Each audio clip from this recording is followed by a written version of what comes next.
Bom dia a todos. Eu, em primeiro lugar, vou pedir desculpas porque eu só sei falar de pé, eu sou hiperativa e eu não sei falar sentada. E, por sorte, esse microfone acho que se presta.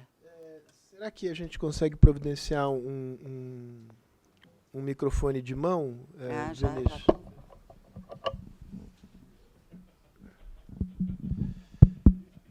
Olá.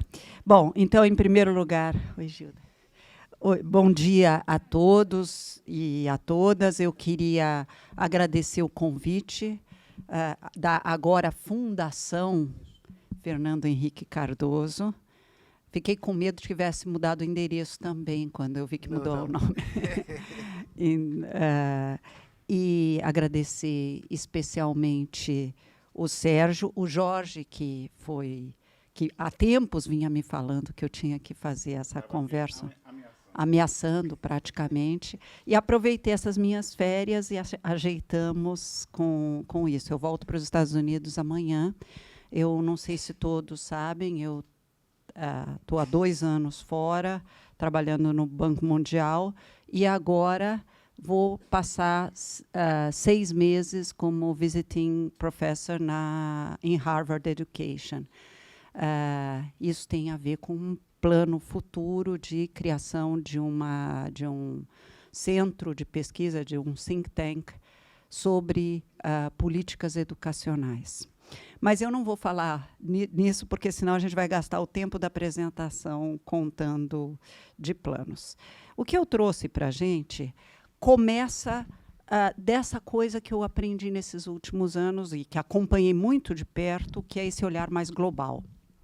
Eu saí de secretária de Educação do município do Rio de Janeiro, à frente de uma transformação que foi apaixonante em todos os sentidos da palavra paixão, inclusive na de euforia e sofrimento, tudo misturado e com resultados de aprendizagem, viu, Naércio? 22% no 9º ano de aumento do IDEB. Né? Então, foi uma coisa bastante importante, não só entusiasmante. Eu queria começar contando o seguinte. Em setembro do ano passado, houve uma reunião das Nações Unidas, culminando um processo de discussão do que deveriam ser as novas metas do milênio. Vocês devem lembrar que até 2015, para 2015 se estabeleceram uma série de metas em várias áreas, inclusive em educação, que, em essência, no campo da educação, falavam: vamos garantir que todas as crianças estejam na escola. Na escola primária era a busca.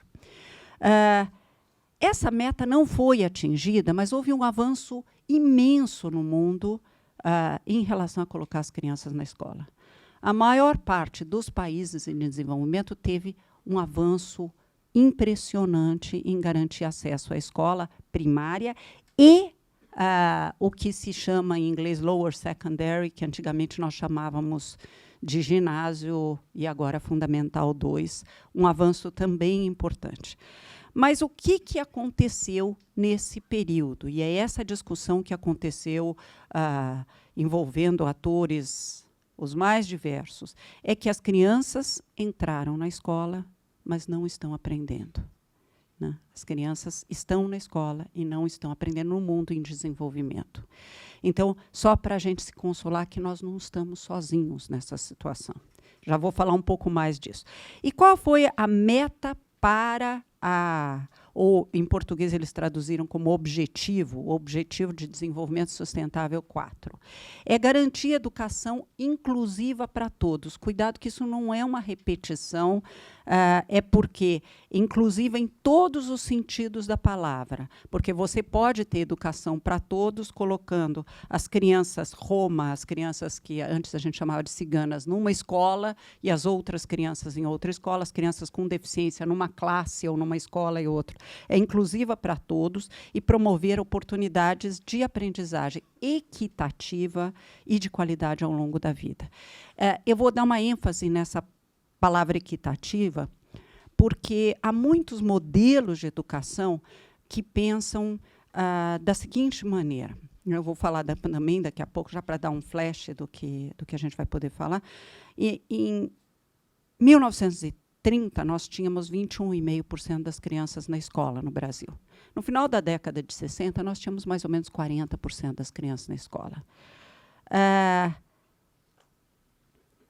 E muita gente olha com muitas saudades para a escola pública do passado, falando que ela deveria ser de excelência. Por que não tem mais prova para ter acesso ao antigo ginásio estadual, né?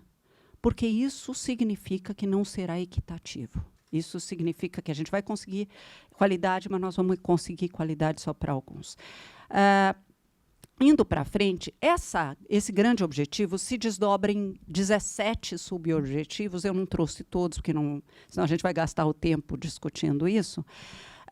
Mas, basicamente, eu vou ler explicando os dois primeiros. Até 2030, assegurar que todas as meninas e meninos, o destaque se deve ao fato que, embora no Brasil nós colocamos as meninas na escola, e até elas têm mais anos de escolaridade que os meninos, ainda em muitos países a entrada das meninas na escola é prejudicada por uma série de fatores. Visitando, por exemplo, a Etiópia, eu pude perceber que um dos fatores é sanitário separado para as meninas, condições até de endereçar a questão da menstruação e da higiene das meninas, coisas que a gente não para pensar que são detalhes secundários, e prejudicam, especialmente quando elas entram no secundário. As meninas entram no primário, mas elas não retornam no secundário. Transporte, outras coisas. Então, meninas e meninos, completem a educação primária e secundária. Então, agora não basta mais só estar matriculada, é acabar a educação secundária. E é importante lembrar, tem uma pesquisa do Banco Mundial, feito pelo Guilherme Perry, que mostra que, se a menina não concluir o secundário, a próxima geração tenderá a ser pobre. Ou seja, o melhor fator para evitar a transmissão intergeracional da pobreza é as meninas concluírem o secundário. Então, meninas e meninos em completa educação primária e secundária gratuita, de qualidade e equitativa, que resulte em resultados de aprendizagem relevantes e efetivos. Esse resultado de aprendizagem já dá uma pista para uma questão fundamental, que até o Naércio vem enfatizando bastante. Não basta ensinar, nós temos que avaliar para saber se há resultados de aprendizagem. A educação é um campo em que há muitas teorias poéticas e de modas. Para a gente saber se elas funcionaram ou não, é muito importante saber se, no final do dia, as crianças aprenderam. E aí, o Brasil não vou só dar más notícias, é pioneiro. Graças, e aqui eu não posso deixar, onde eu vou, eu faço uma homenagem ao Paulo Renato de Souza, que teve a coragem de implantar, de fazer o SAEB crescer, e devo também aqui homenagear os governos seguintes ao do Fernando Henrique, o governo Lula e o governo Dilma, que continuaram com o sistema de avaliação de aprendizagem. E o Brasil, nesse sentido, foi pioneiro. A gente falta fazer muita coisa, inclusive dar um feedback para as escolas dos dados de aprendizagem, mas, pelo menos, nós temos ele instalado. Muitos países não têm. E, até 2030, assegurar que todos os meninos e meninas tenham acesso a programas de primeira infância de qualidade, incluindo educação pré-escolar, para que estejam prontos para o ensino primário. Aqui um comentário rápido para quem é da área de educação. Durante um tempo bastante recente, foi considerado feio falar em prontidão para alfabetização, né? Se falava no passado, depois parou-se de falar. Nas discussões da ONU, retomou-se essa discussão. Uma das finalidades da pré-escola, se você quer um sistema equitativo, é voltar a falar em prontidão para alfabetização. É preparar para... Não é a única, não é uma crítica ao brincar, mas a prontidão para a alfabetização tem que ser considerada também. E outras metas que agora não dá para explorar. E aí, antes de passar para o Brasil diretamente, eu só trouxe 2 slides provocativos, mostrando que a demanda por competências no mundo, em geral, está migrando de competências rotineiras para competências não rotineiras, tanto cognitivas quanto interpessoais. Então, se nós não investirmos em educação, e numa educação relevante, e aqui eu friso a palavra relevante, ou seja, que seja útil para a empregabilidade futura dessas pessoas, nós vamos ter problemas. E aí, quando a gente fala em empregabilidade futura, não quer dizer só aprender técnica, porque as técnicas vão se superar rápidos, ou as técnicas mais preliminares, digamos assim, vão ser substituídas por máquinas. Mas imaginar que a capacidade de concepção, de raciocínio abstrato, vai ter que ser privilegiada. E aqui um outro comentário rápido para desfazer mitos. Se falava muito, e o John Dewey e outros pensadores falam muito, de formar cidadãos críticos. E nós, brasileiros, inspirados por essas ideias, quer dizer, o principal introdutor do Dewey no Brasil foi o Paulo Freire, e falávamos de formar cidadãos críticos. Mas o que ele chama de formar cidadãos críticos, o que os americanos... é uma coisa completamente diferente do que a decodificação que nós fizemos aqui. Formar cidadãos críticos é formar cidadãos capazes de não depender dos meios de comunicação de massa para formular seus próprios juízos, de não irem atrás de líderes geniais das massas, estejam esses líderes geniais das massas nos governos ou dentro da sala de aula. Então, não é transmitir mecanicamente a minha visão de mundo para o aluno. É fazer com que o aluno pense em qualquer ramo de conhecimento, inclusive em matemática. Como é que eu raciocino matematicamente? Só para avançar um pouquinho mais. Deixa eu fazer uma pergunta as pessoas estão visualizando bem aqui ou querem que diminua um pouquinho a luz aqui na frente? Apaga essas luzes aqui que talvez... melhore Melhorou? Eu fui gerente de boate muitos anos, então... A luz negra, então. Daqui a pouco entra a estroboscópica. Então, aqui é só para mostrar que muitos empregos vão desaparecer.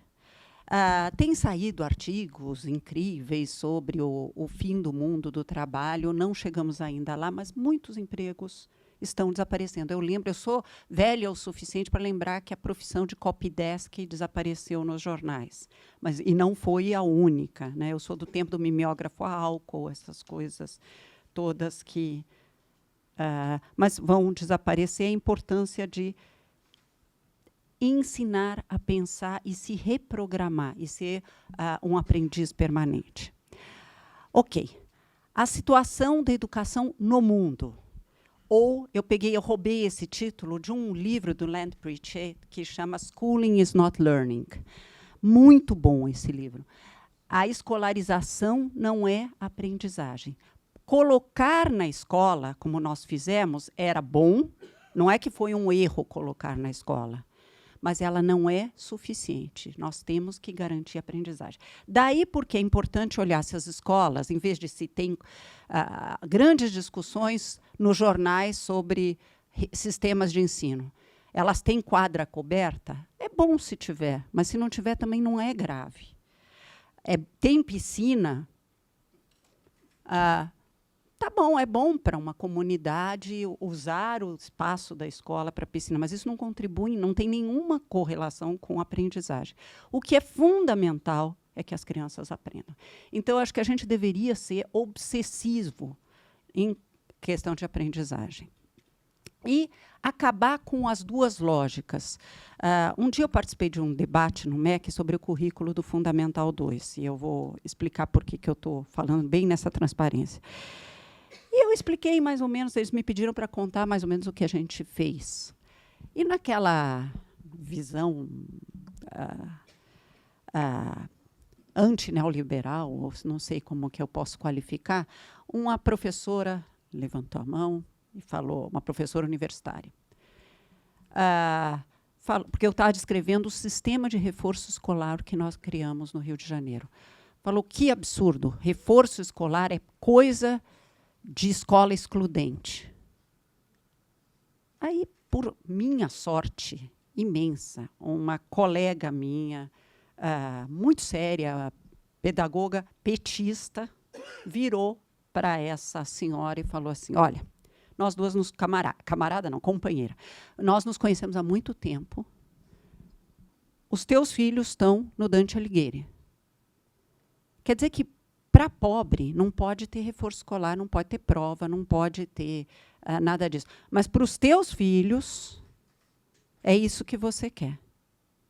Então vamos discutir educação para os pobres e para os ricos separado? O que eu quero, e ela disse, até cito o nome, era Lúcia Couto. A Lúcia Couto falou: o que eu quero para o meu filho, eu quero para todas as crianças. E é disso que se trata. Como é que eu garanto uma escola que não apenas cuide das crianças para que elas não fiquem na rua misturadas com outras pessoas e que elas, de fato, aprendam. Então, como eu disse no começo, os objetivos do milênio em educação para 2015 foram atingidos na maior parte do país. Houve uma expansão massiva de escolarização em quase todos os países. Ainda Paquistão é um desafio, especialmente por causa das meninas, mas não só por causa das meninas. Nigéria é um grande desafio, dada a população que eles têm, e apesar de não ser um país pobre na África. Mas os anos de escolaridade evoluíram de 2 anos em 1950 para, em média, para 7,2. 7,2 não chega a cumprir o fundamental completo, mas já é um grande avanço. Isso nos países em desenvolvimento. Tanto, e aqui eu, desculpe a expressão bons e maus governos, eu não estou julgando ninguém, é só para mostrar que mesmo em governos que têm problemas de corrupção, mesmo em governos que não são democráticos, ou que as liberdades civis estão em risco, ou que têm problemas graves de crescimento, a escolarização aumentou. O problema é que as crianças não estão aprendendo o básico, num mundo que vem extinguindo empregos e vem aumentando a desigualdade. A expressão que vem sendo usada no mundo é que estamos a learning crisis, uma crise de aprendizagem. Eu trouxe um exemplo da Índia, não vou me deter muito. A Índia não tem um sistema nacional de avaliação, mas uma ONG aplicou exames nas crianças e foi uma catástrofe o que constataram. Uma situação pior que a nossa. A gente adora dizer que a gente é o pior do mundo, mas a gente não é o pior do mundo, ainda. Se a gente se empenhar muito, talvez chegue lá, mas nós não somos. E um outro comentário importante, saiu um livro recente do Eric Hanushek, que é um economista da educação, que ele mostra que, sim, crescimento econômico tem uma relação forte com o investimento em educação, mas nós não só com quantidade. A relação se estabelece quando ela está relacionada com aprendizagem. Ele cita um exemplo que ele pega os dados de América Latina agregados e mostra que se nós tivéssemos chegado a resultados de aprendizagem no PISA, ele usa o PISA como base, semelhantes ao leste asiático, nós estaríamos nós, América Latina, teríamos uma taxa de crescimento de longo prazo muito maior. Né? A América Latina não vem apresentando uma taxa de crescimento de longo prazo grande. E outra ideia que eu trouxe para mexer é a ideia da bicicleta com pneu murcho. Né? Será que vale a pena, né? Se você anda com a bicicleta de pneu murcho, você não adianta você acelerar a velocidade, porque ela não vai andar significativamente mais rápido. Injetar mais escolas, professores e livros num sistema falido ajuda simplesmente fazer isso? Né? Com certeza, não. É bom ter mais escolas, é bom ter mais livros, mas só fazer isso não vai nos fazer sair da situação que a gente se encontra. E o problema da gestão da política educacional. Nós temos que pensar, ao formular a política educacional, quais são os resultados em termos de aprendizagem. Não adianta dizer que eu construí não sei quantas creches. Não adianta fotografar e inaugurar um monte de prédio de escola. O que interessa é, e por isso que o Todos pela Educação teve um grande acerto ao junto com o Reinaldo Fernandes, que integrou conosco o comitê técnico do Todos pela Educação, criar um indicador que mostre que os sistemas estão avançando em termos de aprendizagem. Bom, tendo dito isso, mundo, como que estamos no Brasil hoje? São 65 economias que participaram do PISA de 2012. É o último que tem dados divulgados. Em dezembro vão ser divulgados os dados de 2015. Meu primeiro contato com os resultados é que o quadro não mudou. Né? Eles vão divulgar oficialmente em dezembro. O Brasil está em 58º lugar em matemática. Eu pus países, mas são economias, porque o primeiro lugar, por exemplo, foi Xangai, e Xangai é uma cidade, embora seja uma cidade de 23 milhões de habitantes. Né? O Brasil está em 58º lugar. Vamos supor que a gente já seja, pela piora que tivemos recentemente, a 9ª economia em termos de PIB. Não é. Não dá para estar em 58º lugar. Não faz sentido uma coisa dessas. Agora, quando a gente pensa por que a gente está em 58º lugar, a gente apressadamente fala, bom, é porque a gente universalizou muito tarde, então os pobres entraram finalmente na escola e por isso que a gente está mal.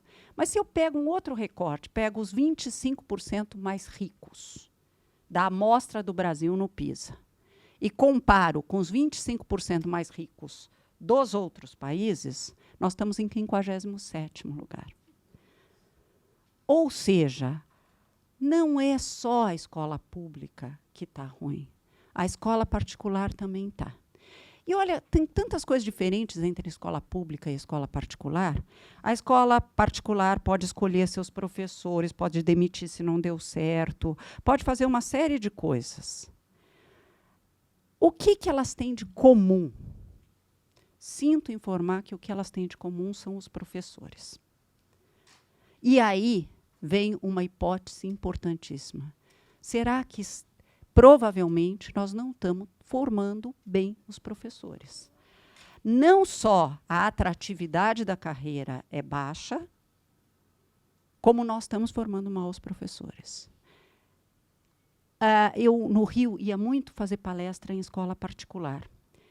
E eu começava a palestra para os professores. Toda vez eu começava, quem é professor da minha rede aqui? Se era uma escola de ponta, metade da plateia eram professores nossos. Ou seja, os melhores professores nas capitais estão nas escolas públicas. No Rio de Janeiro, quando abre concurso público, tem 60 candidatos por vaga, porque é o melhor salário entre as capitais. Então, tem muita concorrência. Não é por falta de concorrência no concurso. É falta de concorrência nos cursos de pedagogia, sim. Mas nos concursos, não.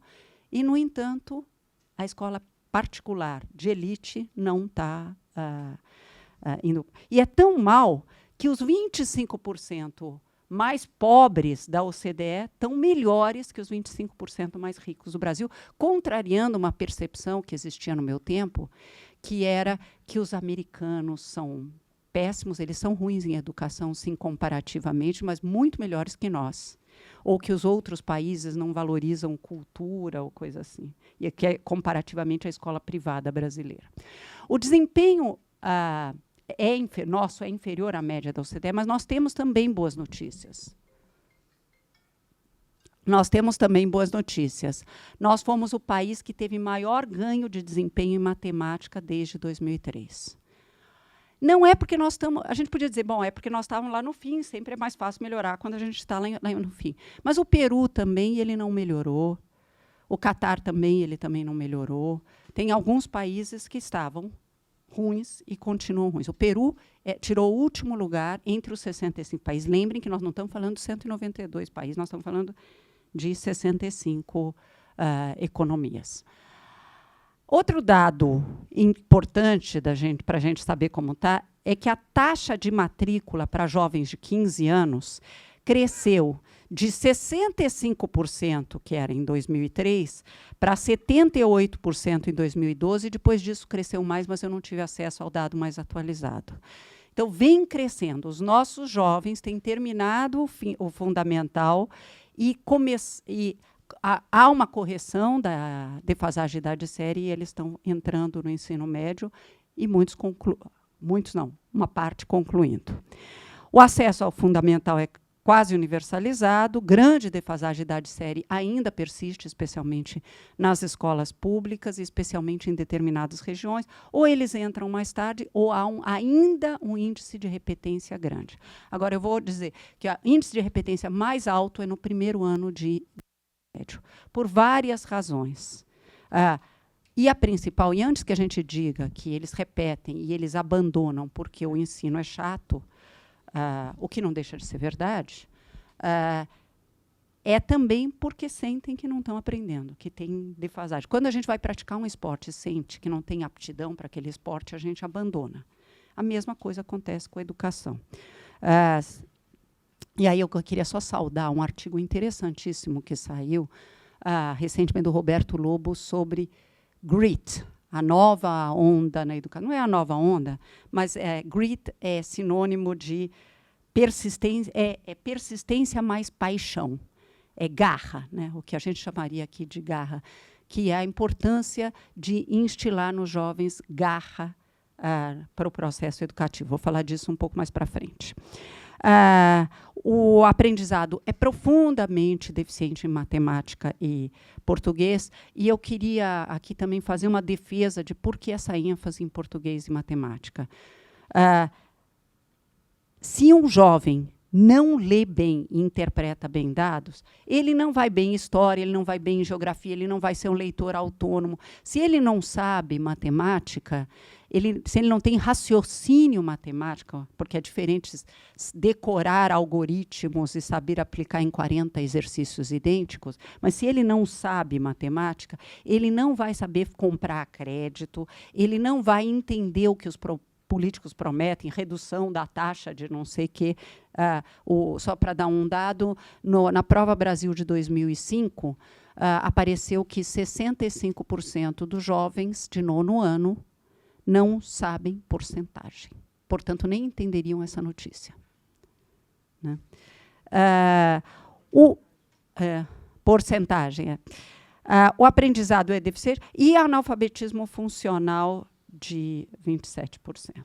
A gente não dá tempo de expandir nisso. O Todos pela Educação vem fazendo um acompanhamento desses dados em relação a municípios. E há uma meta de se chegar a um resultado adequado em 2022, que não é muito ousado, mas para nos posicionar melhor nos 200 anos da independência. E observem em que situação nós estamos. Só 10,8% dos municípios atingiram a meta intermediária de matemática na Prova Brasil de 9º ano, para que, em 2022, pelo menos 70% dos alunos tenham aprendizado adequado. Então, tem uma meta intermediária estabelecida e nós só 11% dos municípios atingiram. Em português, esse percentual foi de 29,6% dos municípios. Então, matemática, nós estamos muito pior. 60% dos alunos de 5º ano não aprenderam o adequado em português e matemática. E o 5º ano é a melhor situação. É a melhor situação. No 9º ano, 73% dos alunos não aprenderam o adequado em português e 83% em matemática. Não é à toa que eles chegam no 1º ano do ensino médio e repetem. Porque eles chegam sem base nenhuma em matemática. Aí eles vão aprender física e química, que depende de matemática. Então, nós estamos com o pneu murcho tentando acelerar. Ensino médio. Muita gente diz que o ensino médio é a nossa grande catástrofe. É sim, mas essa catástrofe se constrói antes. por tudo que eu falei até agora. Se a gente falar do Fundamental 2, eu acho que o grande gargalo é o Fundamental 2, que é quando começa. E quando começa a haver professor especialista. E aí nós vamos falar de formação de professores. Um dia eu conversei com o diretor da Escola Nacional de Singapura, de formação de professores, e ele me disse o seguinte, eu contei dessa história que eu estava falando da situação específica do 6º ano. Como é que os alunos do 5º ano, porque o Rio faz avaliação externa do 6º, os alunos do 5º ano vêm progredindo a cada ano, e o 9º, o 6º, cai um pouco e o 9º estabiliza, e o 3º ano do ensino médio cai mais ainda. Por que que isso acontece? Ele falou, é porque no 6º ano não é o ano que entra professor especialista, vocês não estão sabendo formar professor especialista. Nós não estamos sabendo formar professor primário também, mas professor especialista é o grande problema. Ele se sente especialista numa área de saber e ele não... eu vou caricaturizar só para me fazer mais clara. Ele não aprende como é que a criança aprende. Ele não se foca na aprendizagem dos adolescentes, no caso dele. A gente... vamos ser generosos e imaginar que ele domina a sua área de competência, né? Então, vamos supor que ele domine matemática, mas não basta ele saber matemática. Ele tem que transmitir de forma que o aluno aprenda, que é uma coisa muito diferente do que eu ser um fornecedor de aulas. Eu dizia sempre para os meus professores, nós temos que migrar de fornecedor de aulas para assegurador de aprendizagem, que é uma coisa completamente diferente. Bom, ensino médio. Só 37% dos jovens de 18 a 24 já completaram essa etapa. Quando você olha para os adultos, quem concluiu os adultos dessa faixa? A taxa de atendimento de alunos de 15 a 17 melhorou, né? Mas foi a 82,6% em 2014. Não quer dizer que eles estejam no ensino médio. Eles estão sendo atingidos. E foi menos, melhorou ao longo dos anos, mas em 2014 foi menos que em 2013. A taxa líquida de matrícula, taxa líquida quer dizer com a idade correta para aquela etapa. No ensino médio vem crescendo e foi de 61,4% em 2014, mas com muita desigualdade no acesso. 1,7 milhões de jovens de 15 a 17, que é a faixa do ensino médio, estão fora da escola. E a taxa de abandono é altíssima. 1/4 dos jovens que entram no ensino médio saem, 25%. E aqui tem uma coisa que o Simon Schwartzman vem falando bastante, e há anos, aliás, o Cláudio Moura Castro também vem falando, que o currículo do ensino médio é enciclopédico.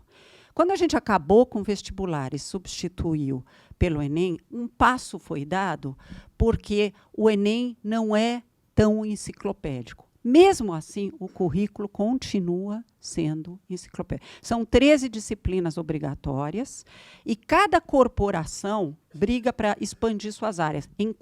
No Brasil, são 4 horas, em média, de aulas. Não dá. Não dá. Tudo é visto superficialmente. É só olhar para os livros didáticos que viraram, como nós não tínhamos currículo nacional, até agora a discussão da base, e eu acho que foi correta a decisão do MEC de retirar a base e pensar melhor como estruturar o ensino médio. Então, nós temos física, química e biologia todos os anos, sociologia, filosofia, todos os anos. Temos um número de disciplinas absurdo e brigando para ter mais carga horária. Nós temos fazer uma coisa profundamente errada. E qual é a pista que se dá para isso? Que tal flexibilizar? E é essa a ideia. O que faz o mundo desenvolvido? Eu vou pegar o exemplo da Suíça, que, tirando o Liechtenstein, é o melhor, porque Liechtenstein é muito pequenininho, né? É um pouco, num certo sentido, que nem Singapura. Muito pequenininho. Mas a Suíça tem o melhor ensino, de acordo com o PISA de 2012, na Europa, melhor que da Finlândia. Nós estamos falando muito da Finlândia, estamos falando pouco da Suíça. A Suíça tem trajetórias educacionais alternativas no ensino médio e muito competentes, muito competentes. Então, nós temos que desfazer essa coisa, pensando em diferenciação de trajetórias, como sempre nos lembra o Simon Schwartzman. 1/3 dos alunos estuda à noite. Então, quem conhece escola pública e rede pública de saúde, à noite é assim. Teoricamente, começa às 6h30 da noite e, teoricamente, termina às 10h30, às vezes às 11 da noite, dependendo da rede.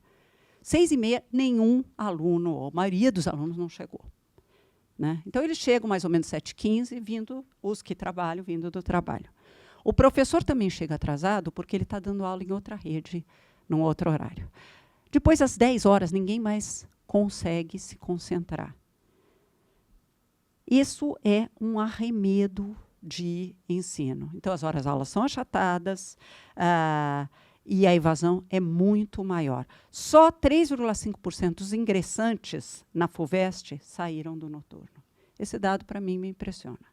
Né? Eu sei que entra menos alunos de escolas públicas, mas não é uma porcentagem tão pequena, 3,5%. Então, nós estamos vendendo uma ilusão para esses jovens. Por que, então, a gente também não termina com o EJA noturno? Porque a educação de jovens e adultos é diferente, porque ele tem uma motivação intrínseca muito diferente, um adulto que vai voltar a estudar.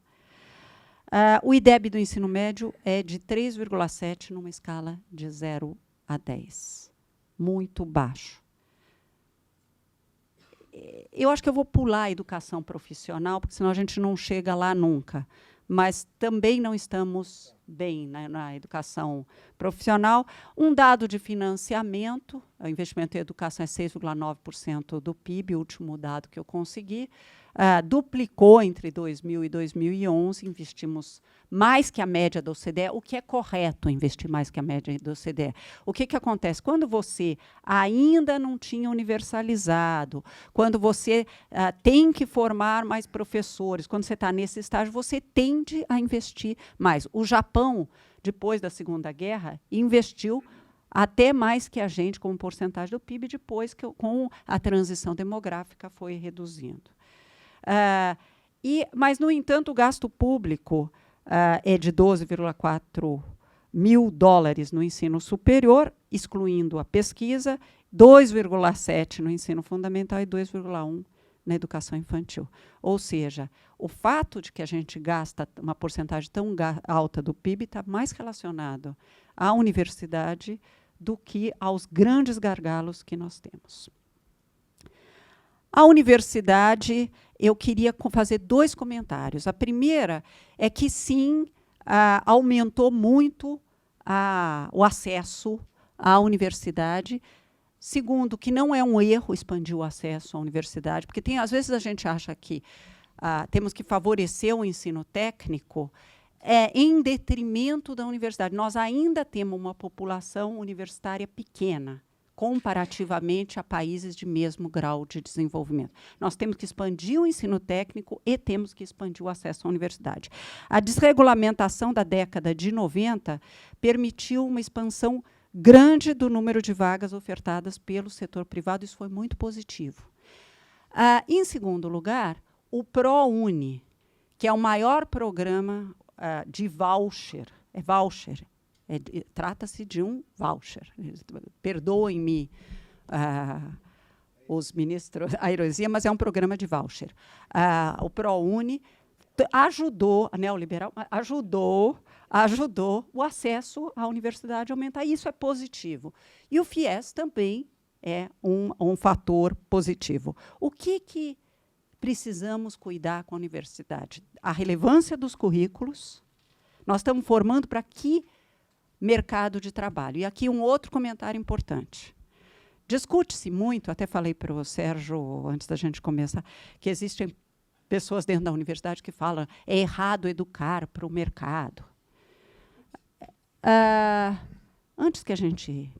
Vamos pensar que a função da escola, e inclusive da universidade, é só formar cidadãos autônomos. E eu concordaria com essa frase. Eu queria saber qual cidadão autônomo é autônomo se ele não tiver empregabilidade. Né? Então, não acho que a única função da escola é formar para o emprego, para o mundo do trabalho, mas é também função da escola formar para isso. Ninguém pode ser autônomo e crítico se depender de caridade alheia. Perde a dignidade, entre outras coisas. é importante fortalecer os mecanismos de qualidade, inclusive o ENAD. Eles começaram o ENAD a partir do provão, mas tiraram esse caráter mais universal, foi retomado recentemente, mas eu não acho que controle de qualidade seja apenas o ENAD. Fortalecer os conselhos de governança das universidades, colocar eventuais empregadores futuros ou representantes futuros empregadores nos conselhos de governança das universidades. Nós não temos que ter preconceito. Primeiro, a universidade não pode ser uma ilha, uma torre de marfim isolada da sociedade e do modelo de desenvolvimento do país. Nós temos um quadro de avanços importante, nós fomos o que mais avançou no PISA, a gente universalizou o acesso, melhoramos no 5º ano, mas também de problemas que continuam. As crianças estão na escola, mas não estão aprendendo como deveriam. É uma questão de tempo.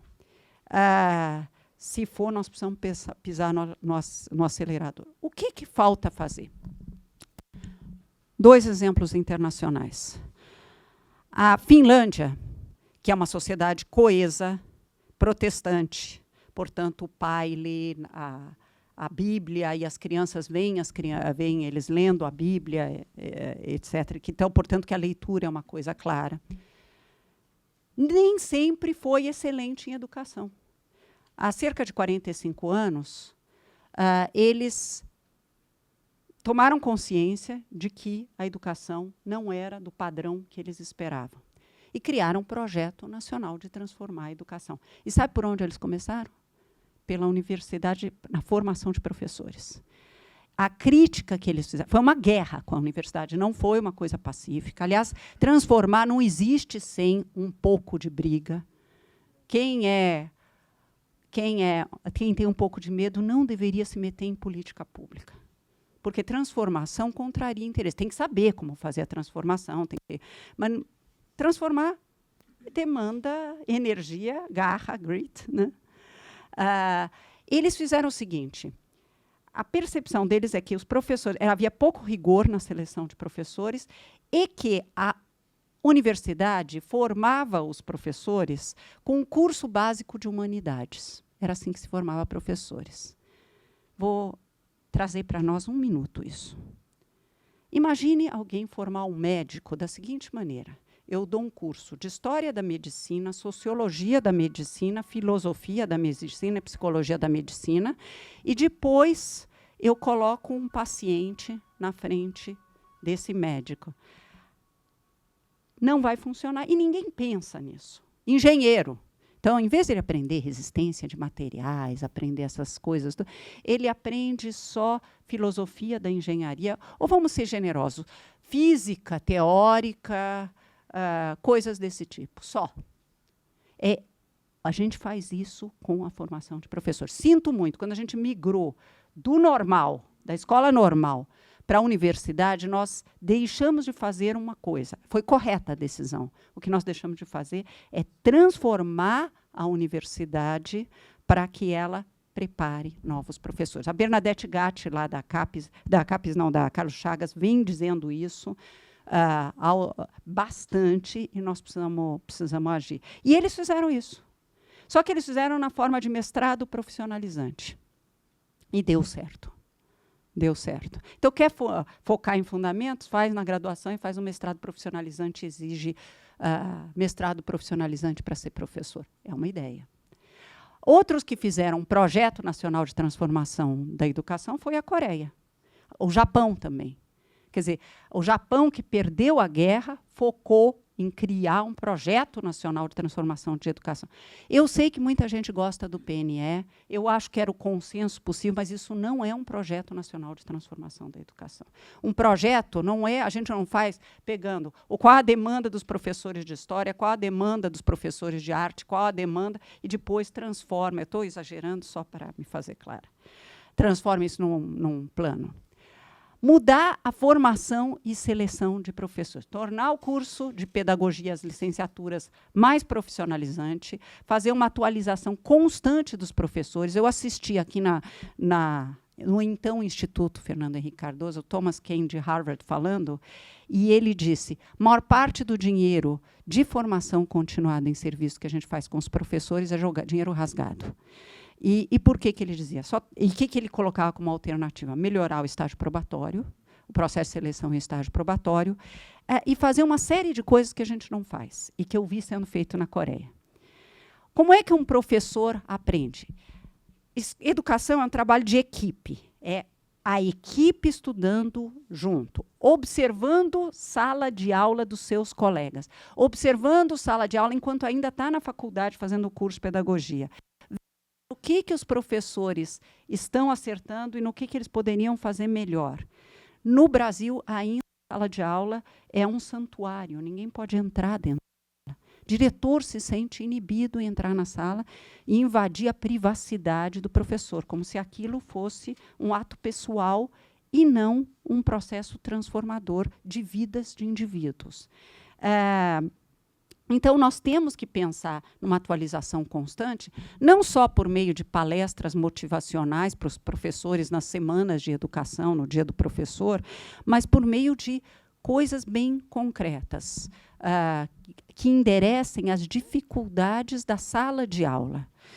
A gente usa muito a expressão pesquisa nos cursos de pedagogia, e as pesquisas que são feitas, não é só que não tem número. Eu achava que no começo que era um problema que nunca aparecia número, a não ser o número da página, nas pesquisas publicadas. Mas eu descobri que é muito mais grave que isso quando a gente compara com a experiência internacional. Recentemente, em Xangai, eu visitei a Universidade Normal, chama Universidade Normal de Xangai. E na Universidade Normal, como outras escolas que formam professores, ela é a principal, elas têm escolas referenciadas. E eles fazem pesquisa junto com os professores sobre os problemas que os professores reportam para eles fazem juntos, é pesquisação. Isso é uma outra ideia importante. E mentoria. Mentoria, o Thomas Kean mencionou aqui também. Um professor mais experiente orientando um professor que acabou de entrar, e ter um mentor. Nós temos mentoria para psicólogo, né? Alguns chamam de coach, outros de...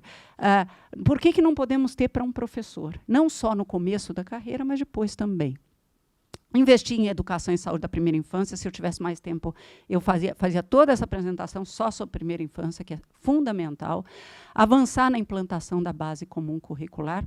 E quando eu digo avançar, não quer dizer acelerar. Precisa ser uma boa base nacional. Não precisa ser perfeita, mas precisa ser boa. Essencialmente, o que eu vi de ensino fundamental melhorou muito.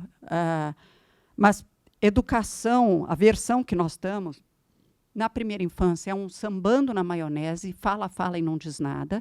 Um professor de creche para a escola não vai saber o que fazer com o que está escrito lá. E o que tem de ensino médio não contempla diferenciação de trajetórias. Então, isso a gente precisa trabalhar melhor.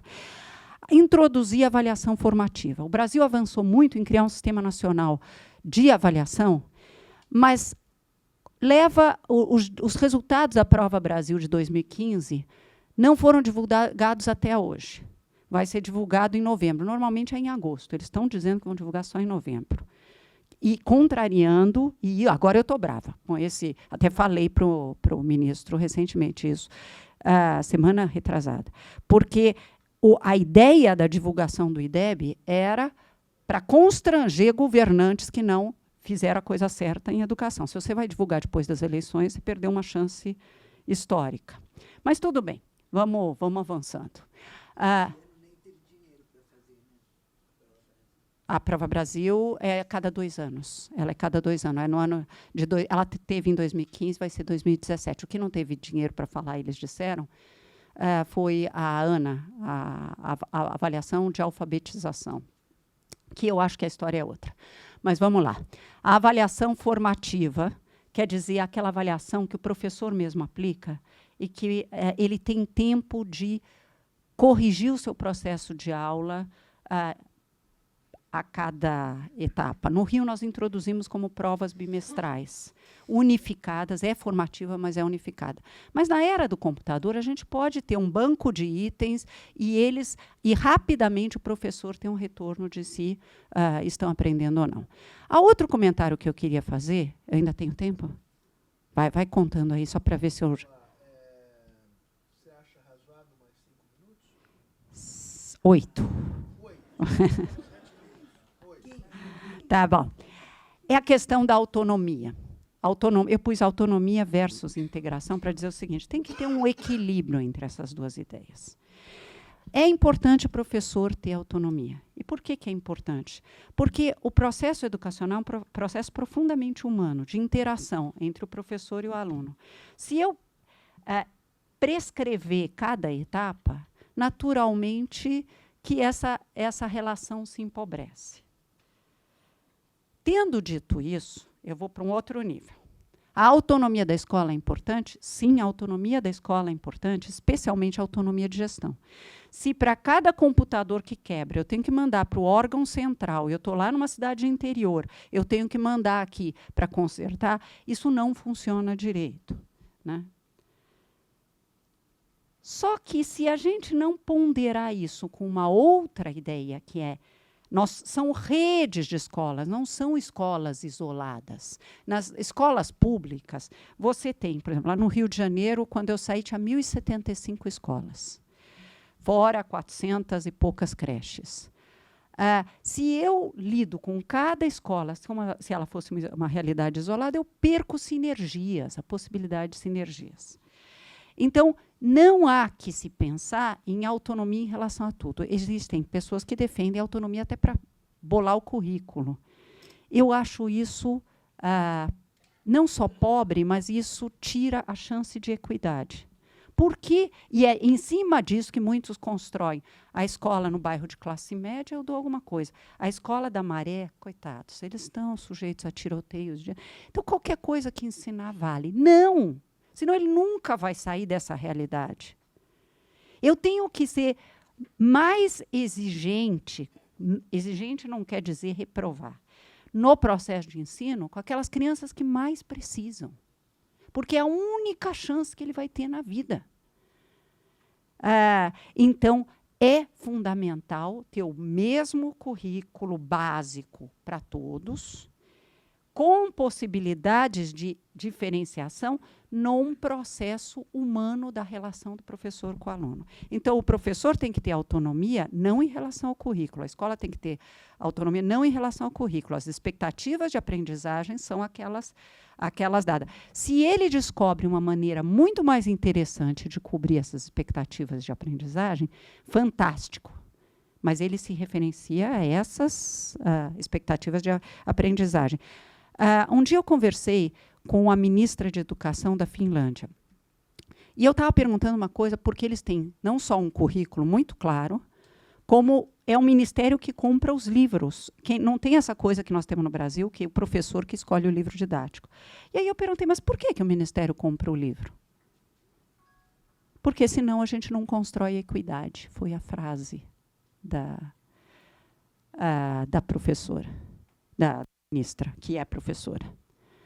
Eu achei aquilo interessante e nos traz uma certa reflexão. A outra coisa que eu vou colocar sobre autonomia e integração, nós tínhamos no Rio escolas que, como a gente tinha avaliação própria, além da avaliação do MEC, a gente sabia quem eram as melhores escolas e quem eram as escolas que tinham maiores desafios, que tinham mais problemas.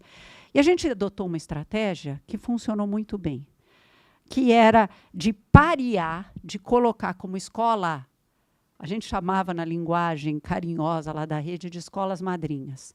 Escolas madrinhas que têm uma realidade socioeconômica parecida, na mesma região, e que não tinham problemas de aprendizagem tão sérios. Então, elas eram pareadas.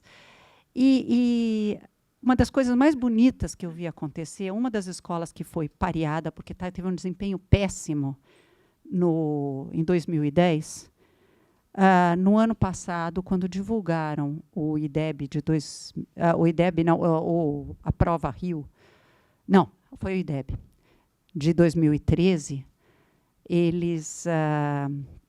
elas foram a segunda melhor escola do país, numa favela terrível de Antares, lá no Rio, que ainda não foi pacificada. Quer dizer, parear escola, fazer que duas escolas... porque uma coisa é pegar a escola do bairro de classe média e colocar com isso, é fácil. Na Romênia, nós fizemos alguma experiência, no Banco Mundial, de colocar escolas rurais da Romênia com escolas urbanas. Mas uma parte das escolas dizia assim, mas espera, eles não entendem o que é a realidade de uma escola rural. Agora, você põe uma escola de favela com outra escola de favela, eles vivem, e da mesma favela, eles vivem o mesmo desafio. É mais fácil enfrentar. O que mais que a gente tem que fazer? Eu falei do projeto, falei de lidar com a questão da integração e da autonomia, falei de outras. Valorizar e apoiar os professores. E aqui eu quero fazer um parênteses. Todo mundo fala em valorizar o professor. Virou uma expressão quase vazia. Valorizar um profissional é uma coisa muito séria. Como é que você valoriza um médico? Né? A profissão de médico. Né? Pela efetividade, pelos orgulho de prática que os médicos têm. Agora, imagina você valorizar um ser humano que a imprensa retrata como coitadinho. Coitadinho. Ninguém investe nele, ninguém cuida dele. Mas pior, quando você introjeta essa coitadização. Né? Eu sou coitadinha de mim, eu sou professora, como eu sofro. E todos os prêmios de professores, a gente ouve a expressão do professor. Professor dizendo, coitado de mim. Uma vez eu falava muito, eu falo no Twitter todo dia, até hoje, com os professores, acho que muita gente sabe disso. E um dia eu desenvolvi uma longa conversação com uma professora que disse que ninguém investe nela, ninguém investe em mim. Eu perguntei para ela, você iria num médico que quando ele chega, ele fala assim, ai, coitado, ninguém investiu em mim. Não, você não valorizaria um médico que fala isso. Então, vamos fazer o seguinte, nós temos que lutar por salários melhores, nós temos que valorizar a profissão, mas o valorizar quer dizer, eu sou uma profissional que tem orgulho das minhas práticas. É um outro approach. Quando a Finlândia passou a ter mais rigor na seleção de professores e passou a torná-lo uma profissionalizante com prescrição de práticas adequadas, o professor na Finlândia passou a ser muito mais valorizado. E vou contar um segredo. Eles ganham 20% abaixo de profissões de igual escolaridade. Não é, o salário deles, comparativamente, não é mais alto.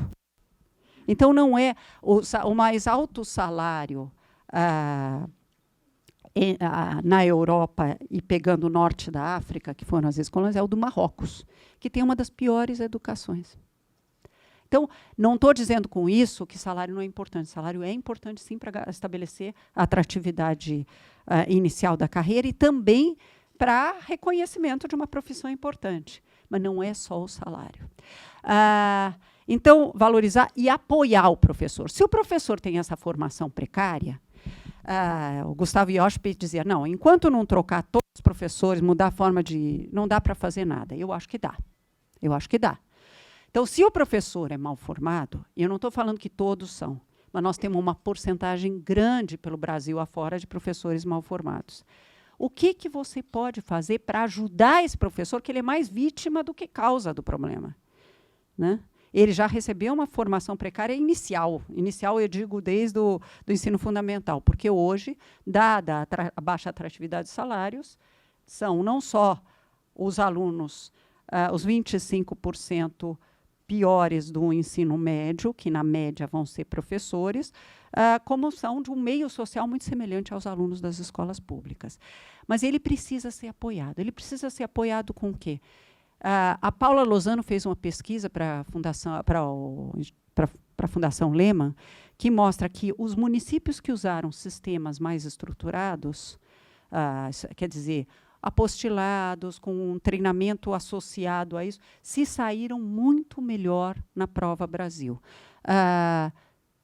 quem sabe desenvolver sistemas próprios dos municípios ou ter mais material de apoio e mais adequado para os professores. No Rio, nós criamos nosso próprio sistema com cadernos pedagógicos e com uma plataforma de aulas digitais que o professor, se assim o desejasse, podia projetar o PowerPoint, videozinhos interessantes, imagens interessantes, aula a aula de todas as disciplinas, e o professor usava, se assim o desejasse. Quando eu saí, o índice de uso estava em 75%.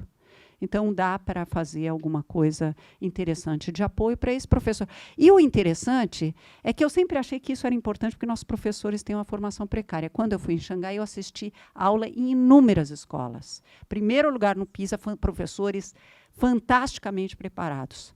Todos usavam uma plataforma de aulas digitais projetadas no quadro. A única coisa é que eles conseguiam engajar classes de, por vezes, 50 alunos de uma maneira muito competente, que eu não tinha visto aqui no Brasil, pelo menos em turmas tão grandes.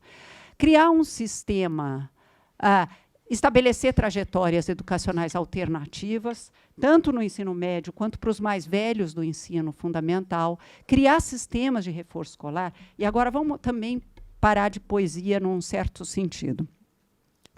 Uma coisa é incluir em sala de aula regular crianças com deficiência. Outra coisa é incluir em sala regular aluno de 6º ano analfabeto. 6º ano você já tem um professor por cada disciplina. Que tal pensar, se chegou analfabeto ao 6º ano, não vamos ficar xingando todos os professores de antes, vamos desenturmar esse menino. Vamos pôr numa turma separada daquela micro-região que tem esse problema, e vamos realfabetizar esses meninos, porque senão também nós estamos enganando a professora, que não vai ter condições, não vai ser a professora de língua portuguesa que vai conseguir alfabetizar com o número de aulas que ela tem. Então, nós fizemos isso no Rio. Nós desenturmamos todos os analfabetos de 4º a 6º ano, realfabetizamos, e, dependendo da idade, ou voltaram para a turma correta, ou foram colocados em programas de aceleração. Isso também é diferenciação de trajetórias, num certo sentido. Qualidade com equidade, que eu pus de novo aqui para não esquecer que não basta ser excelente para poucos. Aprimorar a universidade e a formação técnica, aproximar a universidade, a formação técnica das necessidades de desenvolvimento do país. Vamos parar com esse discurso que nós não podemos educar para o mercado. Nós não podemos só educar para o mercado. Tem que ter uma visão muito mais holística de educação, mas holística não pode ser em vez de gerar empregabilidade. Eu não achei uma má ideia o Pronatec. Não achei uma má ideia, só achei que, por enquanto, só juntaram. Eles precisam aperfeiçoar. Não concordei com a análise que o Ministério da Fazenda fez sobre o Pronatec, que é um programa de formação técnica, mas eu acho que precisa aprimorar. Eu acho que nós temos um modelo de ensino técnico de curta duração, aqui vamos falar dos de curta duração, que também são muito importantes, que é os organizados pelo Senai. É muito bom, não é mais ou menos bom, é muito bom. Eu, depois de ver isso, comecei a levar para os países africanos. Eu acho que a gente pode... É um show, a gente precisa aprender com eles e fazer isso em mais escala. E a outra ideia, que essa já começou a ser implantada, é quando você faz educação de jovens e adultos, que tal não dar aula só das coisas básicas e dar alguma formação técnica associada na educação, no EJA. E fomentar inovação e aprendizagem permanente. Eu termino, eu prometo que isso é o fim, fazendo uma outra metáfora. Essa metáfora não fui eu que inventei, é do diretor de Columbia, da Columbia University, que é uma das melhores escolas de formação. Ela tem várias áreas, mas em formação de professores eles são craques. Eu vou ler sem explicar, por enquanto. Enquanto o navio estava afundando, o capitão falou: a primeira prioridade é salvar a tripulação. Em seguida, evitar qualquer inconveniente enquanto o navio continua a afundar. A terceira prioridade é reparar o navio, consertar o navio. E, finalmente, a quarta prioridade, se o tempo permitir, é salvar os passageiros. É isso que a gente faz em educação. A política educacional não é para atender às necessidades dos professores. Os professores são os atores, eles não são a finalidade da ação. Eles são, num certo sentido, os protagonistas, mas eles não são a finalidade da ação. Seria o equivalente a dizer que a política de saúde é para atender os médicos, né? A finalidade da política educacional é para que as crianças, adolescentes e adultos aprendam e se desenvolvam. Para isso, nós atendemos necessidade de professores, mas tem que colocar aqui em ordem. Nós primeiro atendemos a tripulação. Depois que atendeu a tripulação, a gente tenta evitar qualquer problema, não pode ter nenhum problema, né? Em seguida, a gente fala, não, vamos reestruturar completamente, e daí toda uma geração ou toda uma coorte de crianças se perdendo. E daí, se der tempo, a gente cuida das crianças. Não podemos continuar assim, e nem o Brasil merece. Muito obrigada.